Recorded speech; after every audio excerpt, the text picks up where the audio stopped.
नमस्कार। 4C supreme law partners के इस नए एपिसोड में मैं advocate doctor Ajay Kumar Pandey, Supreme Court of India, एक बार पुनः आप सबका स्वागत करता हूं। जी हां जनाब, मैं लेकर हाजिर हूं फिर एक बार एक नया मुकदमा जो सीधे तौर पर आपसे जुड़ता है। जी हां जनाब, यह मुकदमा इस बार फिर मेडिकल चिकित्सा नेट की दुनिया से, जहां से आप ज़्यादातर लोग मेरे चैनल में जुड़े हुए हैं। तो जी हाँ जनाब, नेट की दुनिया से ब्रेकिंग खबर क्या है? क्या नेट में ऐसे 2000 बच्चों को और दाखिला मिलेगा जो मिनिमम कट ऑफ के कारण अब तक दाखिला पाने में फेल हो गए। ऐसा क्या हुआ कि बिहार के महाविद्यालयों में जो लोग एडमिशन पा लिए थे, जो कि उस एडमिशन कट ऑफ के दायरे में थे, और जब क्लास करने की बारी आई, फीस जमा हो गया, तो उनका नामांकन रद्द हो गया। तो दो बड़ी खबरें, क्या ऐसे लोग, ऐसी सीटें नीट में खाली रह गई हैं जहां जिनको पिछले एडमिशन कट ऑफ के कारण एडमिशन नहीं मिला, उनको एक और चांस मिलेगा इस देश में डॉक्टर बनने का? बिहार में आखिर वो कौन सी बात थी कि जिनको दाखिला मिल गया एडमिशन कट ऑफ आने के बावजूद उनका दाखिला कैंसिल कर दिया गया? बिहार ही नहीं, यह दाखिला पांडिचेरी में भी कैंसिल हुआ, और यह दाखिला महाराष्ट्र में भी कैंसिल हुआ, और यह दाखिला पश्चिम बंगाल में भी कैंसिल हुआ। कुल ऐसे कैंसिल हुए छात्रों की या सीटों की संख्या 600 से ज़्यादा है। तो ये सीट्स वैकेंट हैं जिन पे दाखिला कैंसिल हो गया। इसके अलावा जो लास्ट एडमिशन हुआ, जो लास्ट तारीख थी, उस दिन तक भी इस बार मेडिकल कॉलेजों में सरकारी और प्राइवेट, निजी और सरकारी में 1600 सीट्स वैकेंट रह गए थे। तो ये 2200 सीट्स आज भी देश के महाविद्यालयों में, जहां एमबीबीएस की पढ़ाई होती है, जहां डॉक्टर बनाए जाते हैं, वैकेंट हैं। इन वैकेंट सीटों का क्या होगा?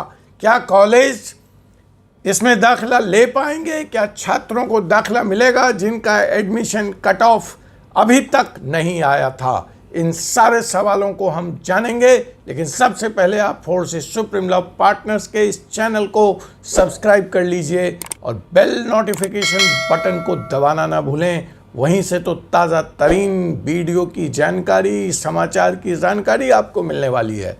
तो जी हाँ जनाब, यह दूसरा मसला है। और तीसरा मसला कि उन जो 600 छात्रों का दाखिला निजी कॉलेजों में कैंसिल हुआ। अब देखिए, आपको मालूम है कि निजी कॉलेजों की फ़ीस कितनी भारी है। साल भर 5 साल की फ़ीस उन्होंने जमा करी है या 1 साल की फ़ीस जमा करी है, लेकिन किसी भी हालत में ये 20-25 लाख रुपए से कम नहीं है। तो अब जो ये दाखिला कैंसिल हो गया है, तो ये 20-25 लाख की फ़ीस जो एडवांस छात्रों ने छात्रावास के लिए, किताब कॉपी के लिए, हॉस्टल्स के लिए, फीस के लिए जमा किया, क्या वह भी उनको वापस मिलेगा? यह भी सवाल मौजूद है। तो आइए पहले हम चलते हैं उस बड़ी खबर की तरफ। पहली खबर कि वो 1600 सीट्स कहाँ और क्यों खाली रह गए इस बार, और दूसरी बात कि आखिर वो 600 सीट्स, वो 600 नामांकन रद्द क्यों किए गए, और अब उन रद्द सीटों का क्या होगा, उन छात्रों का क्या होगा जिनका नामांकन रद्द किया गया। उन्होंने जो फीस दी, उस फीस की रिफंड होगी या नहीं होगी, उनका क्या होगा? तो आइए सबसे पहले हम आपको लिए चलते हैं खबर की तरफ। तो खबर ये है कि सुप्रीम कोर्ट की एक गाइडलाइंस है, और एनएमसी जो नेशनल मेडिकल कमीशन है, जो इन सारे मेडिकल काउंसलिंग और मेडिकल एडमिशन्स के प्रोसेस को कंट्रोल करता है, देखता है, उसकी गाइडलाइन बनाता है, उसने जुलाई में ही तमाम कॉलेजों को यह स्पष्ट कर दिया था कि सितंबर 30 के कट ऑफ तक उनको एडमिशन की सारी प्रक्रिया पूरी कर लेनी है। ऐसा ये सितंबर 30 का डंडा इसलिए आया था क्योंकि इसमें बात एनएमसी की नहीं है, इसमें बात सुप्रीम कोर्ट की है। मैं वकील हूं तो मैं आपको कानूनी बात ही बताऊंगा। तो डंडा सुप्रीम कोर्ट का है, जहां सुप्रीम कोर्ट ने यह आदेश दे रखा है कि सितंबर 30 तक तमाम प्रक्रिया एडमिशन्स की पूरी हो जानी चाहिए। तो जनाब, ये जो 1500 सीट खाली रह गए, उसका कारण ये था कि जो प्राइवेट कॉलेजेस हैं और जो दूसरे कॉलेजेस हैं वो 30 सितंबर तक एडमिशन की प्रक्रिया पूरी नहीं कर पाए। तो 1500 सीट तो ये खाली हैं जो कि तय सीमा, तय डेडलाइन तक भरे नहीं जा सके। उसके जो लास्ट एडमिशन कट ऑफ आया, देखिए मैं उसके विषय में जा नहीं रहा हूं क्योंकि वो फिर अलग अलग कैटेगरी का अलग अलग कट ऑफ है। लेकिन जो भी जिस कैटेगरी का लास्ट एडमिशन कट ऑफ था वहां तक की एडमिशन दे दी गई, उसके बाद एडमिशन का कट ऑफ नहीं आया और 30 सितंबर तक भर्ती की प्रक्रिया, नामांकन की प्रक्रिया पूरी नहीं हुई, लिहाजा ये 1500 सीट्स खाली रह गए। इस बारे में जो सुप्रीम कोर्ट का निर्णय है वो बड़ा स्पष्ट है कि सीट खाली रह जाना, यह तथ्य या यह फैक्ट डेडलाइन बढ़ाने की इजाज़त नहीं हो सकता है। या आप स्पष्ट जान लें कि ना ये एनएमसी के अधिकार क्षेत्र में है, ना कॉलेजों के अधिकार क्षेत्र में है। सुप्रीम कोर्ट ने यह स्पष्ट कर रखा है कि सीट का न बढ़ा जाना डेडलाइन को बढ़ाने का तर्क नहीं हो सकता, वह गैर कानूनी होगा। लिहाजा इन 1500 सीटों को खाली ही रहना है, रहना था, अगरचे मगरचे कोई पीआईएल लगे, कॉलेज वाले सुप्रीम कोर्ट जाएं, कोई सरकार सुप्रीम कोर्ट जाए, एनएमसी जाए और सुप्रीम कोर्ट में एक याचिका लगे, रिट लगे और सुप्रीम कोर्ट को विशेष परिस्थितियों का हवाला देकर इन सीटों पर नामांकन करने की एक बारी, इस बार के लिए एक्सेप्शन, कोई छूट मांगी जाए और सुप्रीम कोर्ट उन बातों से सहमत हो जाए, वरना ये 1500 सीट खाली रहेंगे इस बार नीट 2023 के रिजल्ट के अनुसार। अब आइए, ये 1500 तो अभी खाली थे ही कि दूसरा वज्रपात भी हो गया, 600 सीट और खाली हो गए।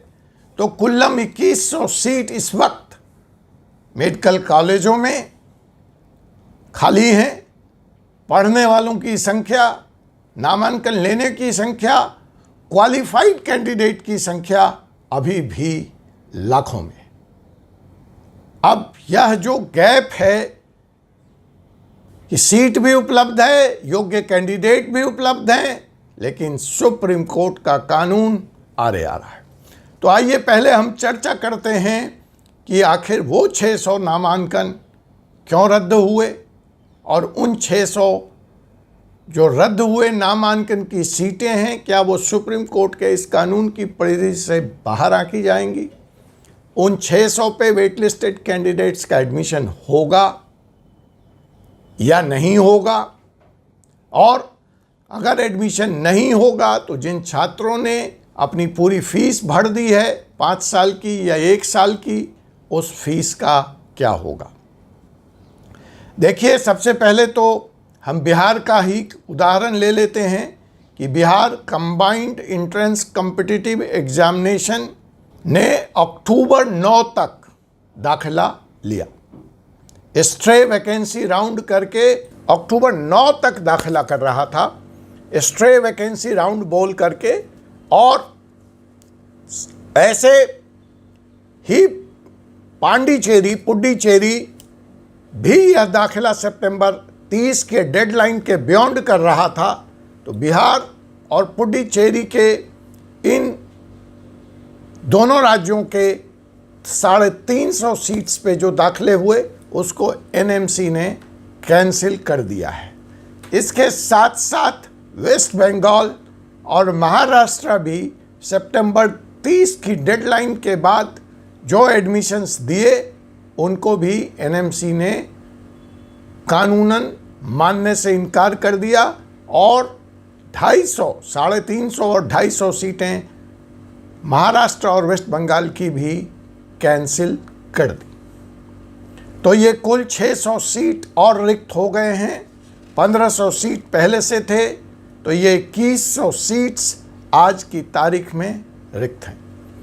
न सिर्फ रिफंड का सवाल है बच्चों का, न सिर्फ बच्चों के भविष्य का सवाल है, न सिर्फ इन मेडिकल कॉलेजों की इकोनॉमी का और फिनांस का सवाल है कि मेडिकल कॉलेज को चलाने के लिए जो रकम उनके खर्च होते हैं वो तो अपनी जगह फिक्स हैं।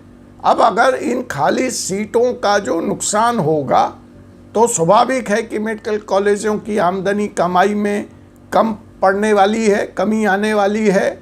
तो क्या वह जो गुणवत्ता शिक्षा में दे पाते हैं या देना चाहिए वह दे पाएंगे इस घाटे के सौदे में, यह भी एक सवाल है। और एक सवाल है कि ये बच्चे अब जाएं तो जाएं कहाँ। बीएससी का एडमिशन क्लोज हो चुका है। जिन बच्चों ने अपनी इंजीनियरिंग की सीटें छोड़कर या इंजीनियरिंग का दाखिला छोड़कर वहाँ एक फ़ीस का नुकसान किया, वो अब वापस भी अपने इंजीनियरिंग कॉलेजेस में नहीं जा सकते हैं। तो यह भी एक सवाल इस वक्त देश के सामने मुंह बाए हुए खड़ा हो चुका है। इस बारे में जो सुप्रीम कोर्ट ने अपने 2016 के एक फैसले में और 2019 के एक फैसले में यह स्पष्ट कर दिया था कि रिक्त सीट का न बढ़ा जाना डेडलाइन बढ़ाने का तर्क नहीं हो सकता है। फलस्वरूप आज की तारीख में तो यह मानना पड़ेगा कि यह सीट 2100 रिक्त ही रहने वाले हैं, unless and until supreme court अपने फैसले में कोई तब्दीली करता है। लेकिन सुप्रीम कोर्ट तो तब्दीली तब करेगा जब कोई याचक, कोई याचिका वहाँ सुप्रीम कोर्ट के पास लगे या लगाई जाए। जहाँ तक मेरे पास खबर है, पुडुचेरी की सरकार, पांडिचेरी की सरकार इस तरह का एक याचिका लेकर सुप्रीम कोर्ट आना चाहती है और उसने एनएमसी के पास यह आवेदन दिया है कि सुप्रीम कोर्ट का यह कानून उसके ऊपर लागू नहीं होता क्योंकि वह यूनियन टेरिटरी है। अब देखना है कि एनएमसी उसके इस तर्क को मानता है या नहीं मानता है। एनएमसी सुप्रीम कोर्ट आता है या पुडुचेरी सुप्रीम कोर्ट आता है एनएमसी के आदेश के खिलाफ। अब पुडुचेरी के केस में क्या डेवलपमेंट होता है उसको देखकर बिहार, महाराष्ट्र और वेस्ट बंगाल की सरकारें सुप्रीम कोर्ट का रुख करती हैं, एनएमसी के दरवाजे खटखटाती हैं, या भारत सरकार सुप्रीम कोर्ट का रुख करती है, या निजी कॉलेज याचिकर्ता के तौर पर सुप्रीम कोर्ट के दरवाजे पे दस्तक देते हैं और फिर इसमें सुप्रीम कोर्ट उन तथ्यों पर गौर करके क्या अपने 2016 और 2019 के फैसले में बदलाव करती है। यस, एज एन एक्सेप्शन ऐसे फैसले अगर सुप्रीम कोर्ट ने कभी दिए हैं तो आदेश में यह स्पष्ट लिख देती है कि this can't be taken as granted और quoted as a general measure. This is an exceptional decision in a exceptional case. तब तक के लिए मुझे एडवोकेट डॉक्टर अजय कुमार पांडे को अनुमति दीजिए। लगातार मैं एनएमसी की इस डेवलपमेंट पर, नीट की इस डेवलपमेंट पे नज़र बनाए हुए हूँ। जैसे ही आपके लायक और कोई माफिक खबर होगी मैं ज़रूर वापस आऊँगा। तब तक फोर्स सुप्रीम लॉ पार्टनर्स को आप देखते रहिए। जय हिंद, जय भारत।